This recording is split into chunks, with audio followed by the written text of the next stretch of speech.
You were never losing because you were weak. You were losing because the game was never designed to be fair.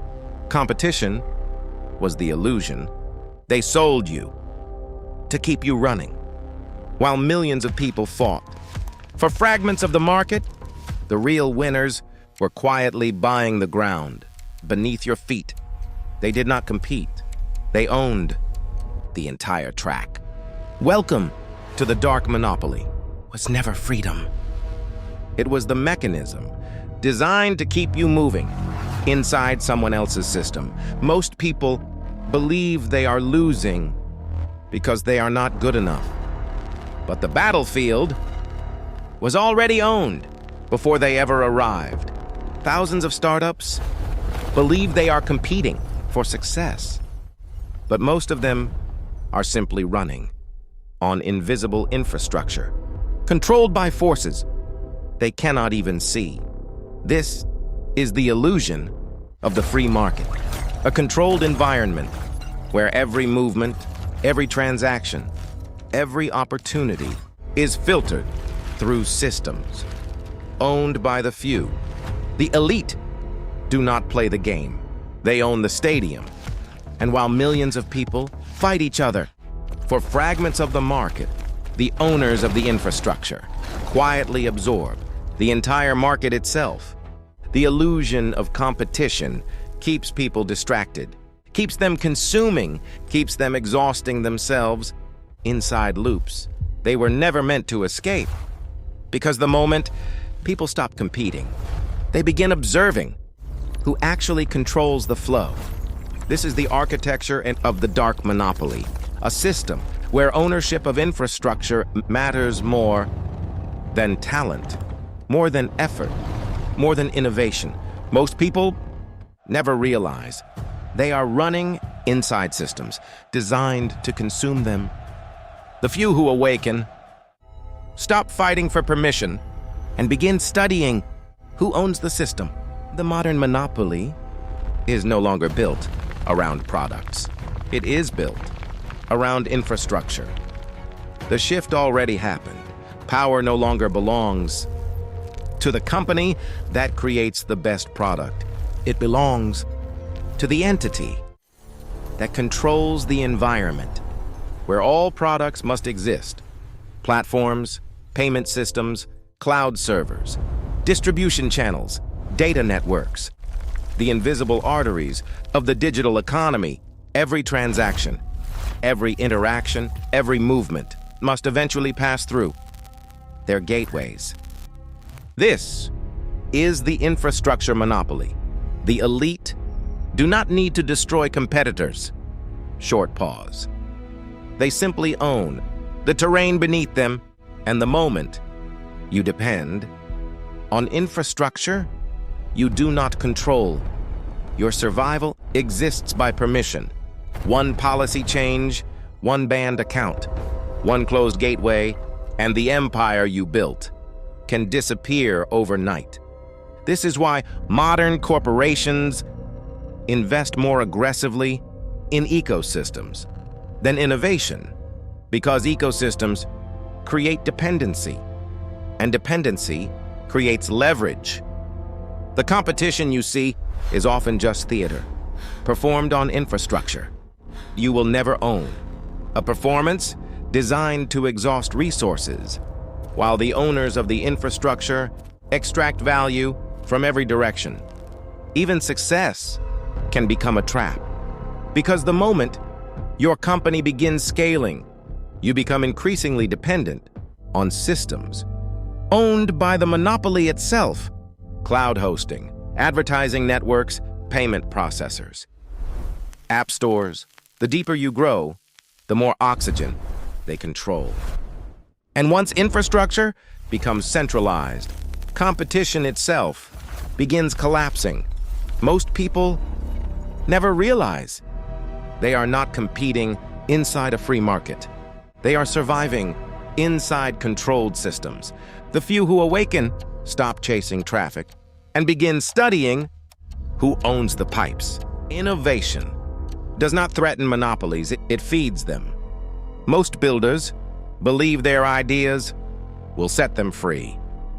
But inside the modern system, the moment an idea becomes valuable, the system begins surrounding it. This is the ingestion phase, the moment large systems detect emerging value. They begin enclosing it before it ever becomes independent. Acquisitions, partnerships, integrations, capital injections. The language sounds collaborative, but the outcome is consolidation. The monopoly does not need to destroy innovation. It simply purchases the pathways innovation depends on. And once dependency forms, assimilation becomes inevitable. This is why so many startups begin with rebellion, but eventually become extensions of the very systems they once opposed. The infrastructure pulls everything inward, like gravity. And the larger the monopoly grows, the stronger its gravitational field becomes. Soon, every ambitious founder, every creator, every builder must choose, remain independent, or become integrated. Most eventually choose integration because independence requires uncertainty. And the modern system trained people to fear uncertainty more than dependency. This is how monopolies evolve, not through visible conquest, but through silent ingestion. Innovation is no longer rewarded, it is harvested. The few who awaken stop building businesses designed for acquisition and begin building systems designed for autonomy. The monopoly does not fear competition, it fears autonomy, because autonomous systems cannot be controlled through centralized infrastructure. This is why the future belongs to sovereign nodes, individuals, small systems, and independent structures, capable of generating value without permanent dependence on the machine. Most people were trained to rent access instead of owning power. Users, subscribers, participants, temporary access inside systems they will never own. But the sovereign individual thinks differently. They study leverage, distribution, infrastructure, flow, not visibility, because visibility without ownership creates fragility. The modern world rewards exposure, but exposure without autonomy becomes vulnerability. This is why so many builders appear successful while remaining structurally dependent on systems they do not control. Algorithms change, platforms shift, policies evolve, and entire careers collapse overnight. The sovereign node operates differently, not for virality, for resilience, not for attention alone, for ownership of attention, not for temporary reach, for ownership over distribution. This is the shift most people never make. They continue chasing scale while remaining structurally weak. But the few who awaken begin building ecosystems that survive without external permission, because true sovereignty begins the moment your existence no longer depends. The most powerful systems rarely dominate through visibility. They dominate through bottlenecks. A bottleneck is not always obvious. Sometimes it is a payment rail, a search engine, a supply chain, a protocol, a distribution layer. Invisible structures that entire industries quietly depend on. This is how modern monopolies accumulate power, not by controlling everything, but by controlling the critical pathways. Everything must eventually pass through. The sovereign individual understands this deeply, because the fastest way to become replaceable is to compete, where everyone else competes.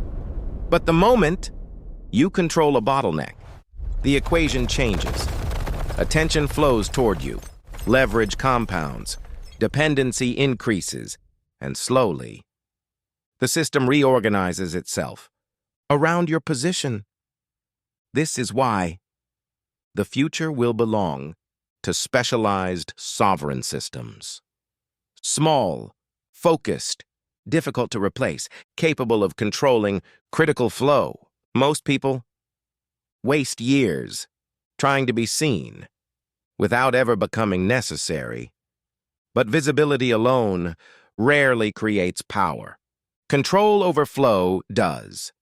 This is the hidden law behind every dominant structure in the modern world.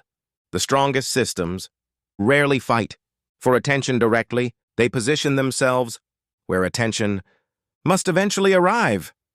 Most people keep chasing audiences while remaining replaceable. But the few who awaken stop chasing attention and begin building bottlenecks the system cannot ignore. The final illusion is believing the system is permanent.